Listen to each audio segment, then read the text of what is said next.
मन के जीते जीत है, मन के हारे हार। हार गए जो बिन लड़े, उन पर है धिक्कार। उन पर है धिक्कार जो देखे ना सपना। सपनों का अधिकार असल अधिकार है अपना। अपनों की खातिर करना कुछ आज हमें, अजर अमर कर देना है स्वराज हमें। तू माटी का लाल है, कोई कंकड़ या धूल नहीं। तू समय बदल कर रख देगा, इतिहास लिखेगा भूल नहीं। तू भोर का पहला तारा है, परिवर्तन का एक नारा है। ये अंधकार कुछ पल का है, फिर सब कुछ तुम्हारा है। तो इन पंक्तियों से आपको पता चल गया होगा कि आज हम किन के बारे में बात करने वाले हैं। तो नमस्कार सभी को। आज की वीडियो में हम बात करेंगे संभाजी राजे भोंसले के बारे में। संभाजी राजे जिनका जन्म 14 मई 1657 ईस्वी को पुरंदर के किले में हुआ था, जो महाराष्ट्र में है। उनके पिता छत्रपति शिवाजी महाराज और उनकी माता महारानी सईबाई थी। मात्र 2 वर्ष की आयु में इनकी माता का देहांत हो जाता है और उनका पालन पोषण उनकी दादी जीजाबाई करती हैं। बचपन से ही उन्हें शस्त्रों में बहुत रुचि थी और मात्र 4 वर्ष की आयु में ही उन्होंने अपनी दादी से कहा कि अम्मा मुझे तलवार चाहिए, मुझे भी शत्रुओं से लड़ने जाना है और पिताजी की तरह ही घोड़े पर सवार होकर उनको नष्ट कर देना है। वे शस्त्रों में इतने पारंगत है गए कि स्वयं ही तीरंदाजी करना प्रारंभ कर दिया। उनने स्वयं ही धनुष चलाने को अभ्यास भी करते। यह बात जब छत्रपति शिवाजी को पता चलती है तो शिवाजी महाराज उनके लिए एक गुरु को नियुक्त कर दे में। बचपन से ही संभाजी के माथे पर बहुत तेज दिखता था। प्रतीत होता था कि वे अपनी माँ की कोख से ही शास्त्रों का ज्ञान अर्जित करके आए हों। उनके बात करने की शैली भी बहुत तेज़ तर्रार और सुलझी हुई थी, जिसकी प्रशंसा उनकी दादी जी भी करते। सन 1666 ईस्वी में जब संभाजी के पिता छत्रपति शिवाजी के पास औरंगजेब को एक पत्र आवे, जहाँ में लिखो रहे कि मराठों के मसीहा छत्रपति शिवाजी को औरंगजेब का सलाम। हमने आपके बारे में बहुत सुना है और हम आपकी मेहमान नवाजी करना चाहते हैं। एक बार हमारे दरबार आगरा में आकर हमारी नज़रों को अपनी दीद दें, ताकि हम भी देख सकें हिंदुस्तान को एक बनाने का सपना देखने वाली नज़रें कैसी दिखती हैं और उन नज़रों को अल्लाह ने कितना नूर अता किया है। बादशाह औरंगजेब। इसे पढ़कर छत्रपति शिवाजी कुछ देर सोचते हैं, फिर वे निर्णय लें में कि हमें आगरा जाना चाहिए और औरंगजेब से मिलना चाहिए। छत्रपति शिवाजी कहमें कि औरंगजेब को पत्र लिखकर भेज दो कि छत्रपति शिवाजी आ रहे हैं। छत्रपति शिवाजी महाराज के दरबारियों ने उनको समझाया कि महाराज वहाँ जाना आपका खतरे से खाली नहीं है। मुगलों पर हमें आंख मूंद कर विश्वास नहीं करना चाहिए, वहाँ आपको बंदी भी बनाया जा सकता है। तो छत्रपति शिवाजी कहमें कि आपका कहना ठीक है, लेकिन युद्ध का फरमान हो या निमंत्रण हो, हमें स्वीकार करना चाहिए। यही एक वीर योद्धा की निशानी होती है। छत्रपति शिवाजी अपने पुत्र संभाजी को लेकर, जो केवल 9 साल के थे, आगरा की ओर निकल जाते हैं और 1250 किलोमीटर की दूरी तय करके आगरा औरंगजेब के पास पहुंचते हैं। वहां औरंगजेब इनको धोखे से बंदी बना लेता है और जेल में डाल देता है। 1 हफ्ते बाद औरंगजेब उनसे मिलने जाता है और कहता है कि क्या तुम्हें हमारी शर्तें मंजूर हैं या फिर अभी भी अपनी जिद पर अड़े हो। तुम्हें सही सलामत छोड़ दिया जाएगा यदि तुम अपने राज्य को हमारे हवाले कर देते हो और अपना धर्म परिवर्तन कर लेते हो। तो तब छत्रपति शिवाजी कहमें कि ये हमारी जिद नहीं, हमारा संकल्प है। छत्रपति शिवाजी के जीते जी तो तुम्हारा यह सपना ही रहेगा। कुछ हफ्ते बाद छत्रपति शिवाजी और संभाजी वहाँ से सुरंग खोद के निकल जामे और औरंगजेब वहाँ पहरा दे रहे पैरियों को मौत के घाट उतार देता है और अन्य सैनिकों से शिवाजी और संभाजी को ढूंढने के लिए कहता है और उन्हें खोजने के लिए भेज देता है और कहता है कि यदि अब की बार मुझे ये मिल जाएंगे तो मैं इन दोनों को फांसी चढ़ा दूंगा। लेकिन कुछ समय बाद सैनिक वापस मुँह लटका कर आमे और कहमें कि जहाँ पर ना सलामत रहें उन दोनों का कहीं कुछ अता पता नहीं मिल पाया है। अब औरंगजेब को और ज़्यादा गुस्सा आ जाता है और वह उन सैनिकों को भी फांसी पर चढ़वा देता है। शिवाजी व संभाजी रायगढ़ सही सलामत पहुंच जाएं।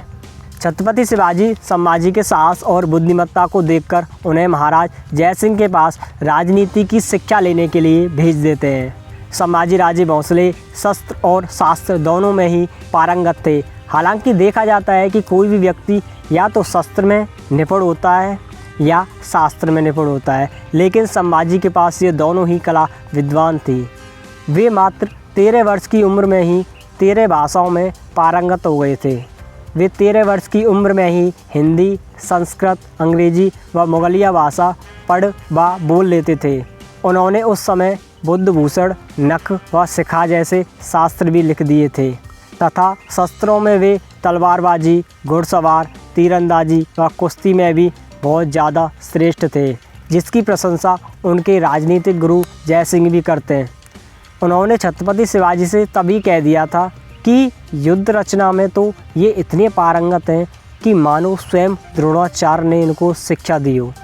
और हुआ भी ऐसा ही। मात्र 16 वर्ष की अवस्था में ही संभाजी ने रामगढ़ का अपना पहला युद्ध मुगलों के खिलाफ जीता। संभाजी 2000 की सेना के साथ मुगलों की 20,000 की सेना को अपनी युद्ध रचना और बुद्धिमत्ता के साथ आसानी से मुगलों को परास्त कर देते हैं। क्योंकि युद्ध में जन और धन की हानि होती है, अतः मराठों की आर्थिक स्थिति डगमगा रही थी। उनके राज्य में धन की कमी होने लगती है। इस पर शिवाजी विचार करते हैं और एक योजना बनाते हैं संभाजी को औरंगजेब से मिलाने की। वह अपने राज्य में यह खबर फैला देते हैं कि संभाजी और शिवाजी में फूट पड़ गई है। संभाजी को राज्य से निकाल दिया जाता है क्योंकि वह राज्य की ओर ध्यान नहीं देते हैं और अपनी दुनिया में ही खोए रहते हैं और अपनी रंगरलियों में मस्त रहते हैं। यह खबर किसी तरह औरंग तक पहुंच जाती है, जो कि शिवाजी भी यही चाहते थे। औरंग यह सुनकर बहुत खुश होता है और संभाजी को अपने साथ मिला लेता है। संभाजी राजे कुछ समय औरंग के साथ रहकर उसके किले, गढ़, सैन्य बलों का आकलन करते हैं और किस किले में सबसे ज़्यादा धन है इसका भी पता लगाते हैं और मौका मिलते ही औरंगजेब के किले से फरार हो जाते हैं। संभाजी उसके सारे रहस्यों को जानकर छत्रपति शिवाजी महाराज को बता देते हैं। औरंगाबाद में औरंगजेब का सबसे बड़ा किला होता है, जहां औरंग ने अपना सबसे ज़्यादा धन छुपा कर रखा होता है। उस पर आक्रमण करके संभाजी राजे अपने बाहुबल और बुद्धिमानी से उस किले को जीत लेते हैं और सारे धन को वहां से लूट कर ले जाते हैं। छत्रपति शिवाजी की मृत्यु के बाद जब संभाजी राज्य को संभालते हैं तो वे कवि कलश नामक प्रसिद्ध और सूरवीर कवि को अपने सलाहकार के रूप में नियुक्त करते हैं। कवि कलश अपनी कविताओं से संभाजी राजे को इतना आकर्षित करते हैं कि वे संभाजी महाराज के सबसे पसंदीदा व्यक्ति बन जाते हैं। जहां भी संभाजी महाराज जाते हैं वहां कवि कलश की उपस्थिति तो अनिवार्य ही हो जाती है। संभाजी महाराज ने 9 साल के अंदर 120 युद्ध लड़े थे और अपनी शस्त्र और शास्त्र की शिक्षा के दम पर सभी 120 युद्ध जीते। एक भी युद्ध ऐसा न था कि जिसमें संभाजी महाराज ने हार का सामना किया हो। हार नामक शब्द तो शायद ये जानते ही नहीं थे। इन्होंने औरंगजेब को इतना घुमाया कि औरंगजेब अपने जीवन के कई सालों तक मराठों के इर्द गिर्द ही मंडराता रहा, लेकिन कभी भी सामने से संभाजी महाराज को हरा नहीं सका। औरंग को भी मानना पड़ेगा कि वो बार बार हारता, लेकिन फिर से खड़ा होकर युद्ध के लिए तैयार हो जाता। और उधर संभाजी राजे भी हार मानने में विश्वास नहीं रखते थे, लेकिन जब अपने घर के ही दुश्मन बन जाएं तो अच्छे से अच्छा व्यक्ति भी परास्त हो जाता है। अर्थात संभाजी के साथ भी ऐसा ही हुआ। औरंग को समझ आ गया था कि संभाजी राजे को सामने से युद्ध में नहीं हराया जा सकता है। तब औरंग ऐसे व्यक्ति की तलाश करता है जो अपने घर का ही भेद बता सके, और इसी तलाश में उसे मिले गड़ोजी सिरके। गड़ोजी सिरके अपने ही घर के विनाश पर उतर आए, जो संभाजी महाराज के साले अर्थात उनकी पत्नी के भाई थे। गड़ोजी सिरके व कान्होजी सिरके ने ही संभाजी महाराज को मुगलों के चंगुल में फंसवा दिया था। अर्थात उन दोनों ने उस गुप्त रास्ते को मुगलों को बता दिया जो जंगल व उनके राज्य के बीच का सबसे छोटा रास्ता था। जब संभाजी महाराज कवि कलश के साथ उस रास्ते से संगमेश्वर जा रहे थे तब मुगलों ने उन्हें बीच में ही घेर लिया और उन दोनों को पकड़कर औरंग के पास ले गए। लाखों सैनिकों को धूल चटाने वाले संभाजी राजे अपनों से ही हार गए। जब इन्हें औरंगजेब के सामने ले जाया गया तब औरंग ने कहा था कि मैं पिछले 9 साल से हर दुआ में अल्लाह से तेरे ही दीदार की मनोकामना करता रहा और वह दिन आ ही गया। राजे, मैं तुमको मारना नहीं चाहता क्योंकि तुम बहुत ही वीर पुरुष हो। सदियों में कोई ऐसा व्यक्ति इस धरती पर पैदा होता है। तुम मेरी 2 शर्तें मान लो। पहली ये कि तुम अपना धर्म परिवर्तन कर लो और इस्लाम धर्म अपना लो, और दूसरी ये कि दक्कन को मेरे हवाले कर दो, जिससे मेरा पूरे भारत को गुलाम बनाने का सपना साकार हो जाए। मेरी केवल ये 2 शर्तें मान लो, तुम्हें जो चाहिए हम देंगे और तुम्हारा राज्य भी तुम्हारे पास रहेगा, लेकिन वहाँ केसरी रंग की जगह मुगलिया ध्वज फहराया जाएगा। इस पर गर्जते हुए संभाजी राजे कहते हैं कि औरंग, तेरा ये सपना सपना ही रहेगा। जब तक संभाजी जिंदा है तब तक तेरी औकात भी नहीं है कि तू केसरिया ध्वज को हाथ भी लगा सके, और तू वहाँ राज करना चाहता है। इस पर औरंग कहता है कि तू मेरे ही राज्य में आकर मेरे ही सैनिकों के सामने मुझे ही धमकी दे रहा है। तुझे डर भी नहीं लग रहा है? तुझे यह नहीं पता कि मेरे एक इशारे पर तेरा क्या हाल होगा? तब संभाजी कवि कलश से कहते हैं कि कलश जी, अपने होठों से मोती झलका ही दीजिए और औरंग को अपने संभाजी राजे का परिचय दीजिए। तब जंजीरों में जकड़े हुए कलश जी अपनी कविता प्रस्तुत करते हैं। हाथी घोड़े तोप तलवारें फौज तो तेरी सारी है, लेकिन जंजीरों में जकड़ा राजा मेरा अब भी सब पर भारी है। इससे औरंग को और ज़्यादा गुस्सा आ जाता है और संभाजी राजे को दर्दनाक मौत देने का आदेश दे देता है। औरंग की सेना के द्वारा बहुत ही दर्दनाक यातनाएं संभाजी राजे को दी जाती हैं। सबसे पहले इनके नाखूनों को उनकी अंगुलियों से खींचा जाता है, इनके सिर के बालों को नोचा जाता है, इनकी आँखों को फोड़ दिया जाता है। इसके बाद इनकी जुबान को भी खींच लिया जाता है, इनकी खाल को भी इनके शरीर से उतारा जाता है, लेकिन ये टस से मस नहीं होते हैं और ना ही चिल्लाते हैं। बस हर बार हर हर महादेव और माँ जगदम्बा का नाम लेते रहते हैं।